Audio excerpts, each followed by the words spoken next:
Parcours spirituel, laissez-vous conduire par l'esprit. Étape 2, repérer ce qui se passe en soi. L'image du vélo. L'Esprit de Dieu va toujours dans le sens de la vie. Dieu ne peut se contredire.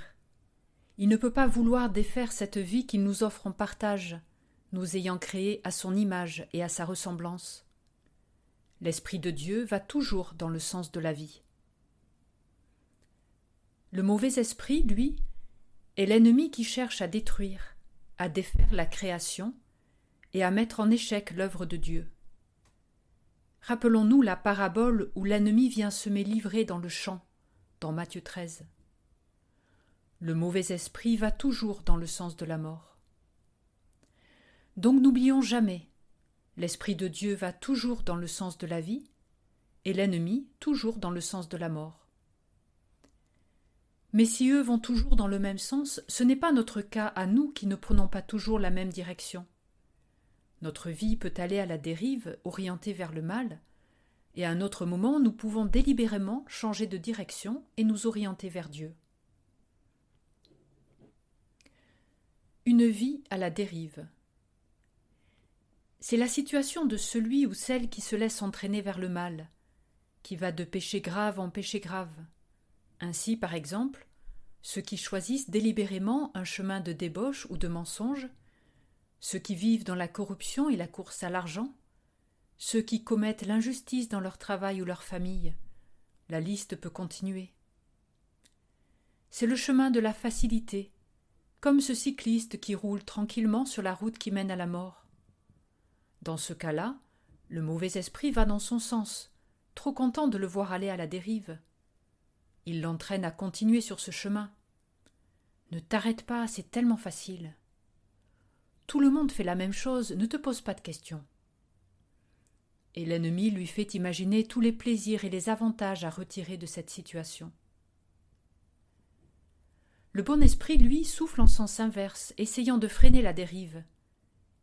Il vient aiguillonner la conscience et déranger la fausse tranquillité pour lui faire sentir que quelque chose ne va pas. Il nous laisse insatisfaits de cette vie de faux plaisirs pour nous inviter à changer de direction. Charles de Foucault, un Français converti au début du XXe siècle, exprime bien cette action de l'esprit dans sa vie, alors que faisant sa formation militaire, il gaspillait son argent dans une vie de débauche. Je m'éloignais de plus en plus de vous, mon Seigneur, et ma vie, et aussi ma vie commençait à être une mort. Je faisais le mal, vous me faisiez sentir un vide douloureux, une tristesse que je n'ai jamais éprouvée qu'alors. Elle me revenait chaque soir lorsque je me trouvais seul dans mon appartement. Elle me tenait muet et accablé pendant ce qu'on appelle les fêtes. Je les organisais, mais le moment venu, je les passais dans un mutisme, un dégoût, un ennui infini. Vous me donniez, Seigneur, cette inquiétude vague d'une conscience mauvaise, qui, tout endormie qu'elle est, n'est pas tout à fait morte.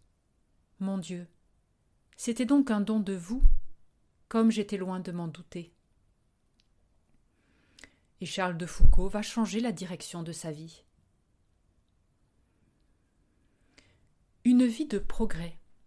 C'est le cas lorsque nous essayons de nous convertir chaque jour pour grandir dans le service de Dieu et vivre de plus en plus en lui.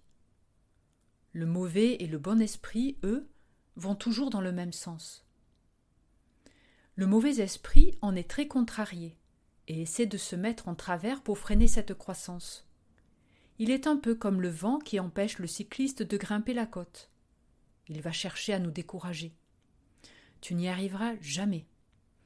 À nous inquiéter pour nous empêcher d'aller de l'avant.